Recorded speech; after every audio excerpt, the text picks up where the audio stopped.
आपको कभी महसूस हुआ है कि आपने कुछ पढ़ा है लेकिन थोड़ी देर बाद वो चीजें आपको भूल गई हैं? हर स्टूडेंट चाहता है कि वो जो भी पढ़े वो उसे याद रखे, लेकिन ये अक्सर हमारे लिए मुश्किल हो जाता है जब हमें मालूम नहीं होता कि सही तरीके से याद कैसे करें। कौन कौन से तरीके हैं जो आप अपने लिए याद रखने में इस्तेमाल कर सकते हैं? कैसे हम अपने ब्रेन की याद रखने की कैपेसिटी को इम्प्रूव कर सकते हैं? तो आज की वीडियो में हम जानेंगे इन तमाम सवालों के जवाब। हेलो एवरीवन, मैं हूँ आपके साथ मिसिंग द जी, एडवाइजर ऑफ स्टूडेंट। तो आपके साथ डिस्कस करूंगी how to memorise everything you read. उससे पहले आपसे क्वेश्चन करूंगी कि आपके एग्जाम कैसे हो रहे हैं। अगर आपको किसी भी हेल्प की जरूरत है तो कमेंट बॉक्स में कमेंट करके अपने क्वेश्चन का आंसर जाने डिटेल में। तो आज की वीडियो है how to memorise everything you read. तो टॉपर का सीक्रेट आपके साथ डिस्कस करूंगी। सीक्रेट नंबर 1, कॉन्सेप्ट को विजुअलाइज करना। हर टॉपर की एक खास बात होती है, वो अपने दिमाग में कॉन्सेप्ट और थ्योरीज को विजुअलाइज करने में माहिर होता है। ये एक ऐसा टेक्निक है जो पढ़ने को इंटरेस्टिंग बनाता है और समझने में मदद भी करता है। चलिए इस सीक्रेट को डिटेल में समझाती हूँ आप सबको, और आप सब कंसंट्रेट होकर इस सीक्रेट को गौर से समझ लें ताकि आपको इन फ्यूचर किसी भी मुश्किल का सामना न करना पड़े। जब आप कोई नया कॉन्सेप्ट पढ़ रहे होते हैं या कोई थ्योरी समझ रहे होते हैं तो उसको सिर्फ वर्ड्स और सेंटेंसेस से याद रखना थोड़ा मुश्किल हो सकता है। इसलिए टॉपर अपने ब्रेन में एक ऐसी पिक्चर बनाते हैं। ये पिक्चर उनके लिए एक मेमोरी ट्रैकर का काम करती है। उन्होंने कुछ ऐसे स्टेप्स यूज किए, उन स्टेप्स के बारे में मैं आपके साथ भी डिस्कस करूंगी। तो उनका स्टेप नंबर 1 है वर्ड्स को विजुअलाइज करना। जी हाँ, सबसे पहले आपको अपने पढ़े जा रहे कॉन्सेप्ट को लेकर एक विविड इमेज या सीन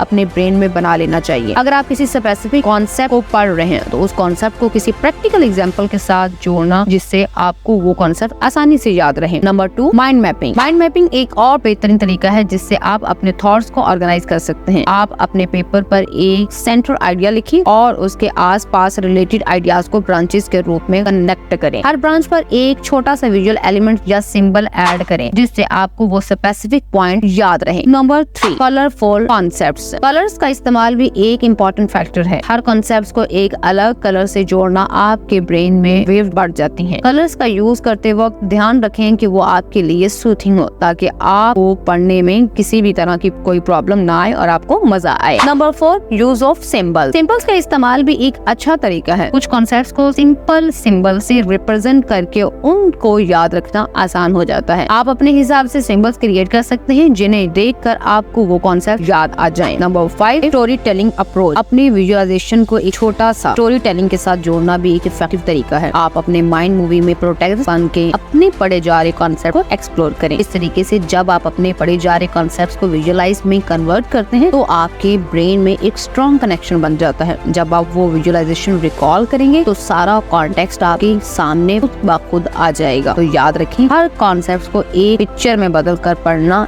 ये है टॉपर का पहला सीक्रेट। तो सीक्रेट नंबर 2 वो है माइक्रो ब्रेक्स का जादू। माइक्रो ब्रेक्स लेना क्यों जरूरी है ये भी हम आपको बताते हैं। ये है टॉपर का सेकंड सीक्रेट। पढ़ाई में कंसंट्रेशन और याद रखने की कंसिस्टेंसी को बढ़ाने के लिए एक और खास टेक्निक है जो टॉपर अक्सर इस्तेमाल करते हैं, वो है माइक्रो ब्रेक्स का इस्तेमाल। ये टेक्निक पढ़ाई को ज्यादा इफेक्टिव बनाती है और ब्रेन को तेज रखती है। आए इस टेक्निक को और भी गहराई से समझते हैं। Topper secret 3, the science of micro break. Scientific research बताती है कि हमारा ब्रेन लगातार एक ही तरह की एक्टिविटी पर फोकस करने पर थक जाता है। इसे कंसंट्रेशन में कमी आती है और याद रखने की जो कंसिस्टेंसी है वो भी बढ़ जाती है। एक छोटे से ब्रेक से ब्रेन को रीसेट करने का मौका मिलता है जिससे वो तेज हो जाता है और अगले स्टडी सेशन के लिए बेहतर तैयारी कर पाता है। 3, टॉपर सीक्रेट्स जो मैंने आपको डिस्कस करके बताए, इनको डिटेल में इनकी एक्सप्लेनेशन करके आपको बताएं कि इसको कैसे यूज करना है, इसको यूज करने के क्या क्या फायदे हैं और इसको कब यूज करना है। ठीक है, ये सारा कुछ मैंने आपको बताया आज की इस वीडियो में। मजीद अगर इस वीडियो में कुछ समझ नहीं आया तो कमेंट बॉक्स में कमेंट करके आप लाजमी पूछ सकते हैं। मैं पूरी कोशिश करूंगी कि आपके हर एक कमेंट का जवाब दे सकूं। तो आज के लिए इतना ही काफी है। नेक्स्ट वीडियो तक अल्लाह हाफिज and best of luck for your exam.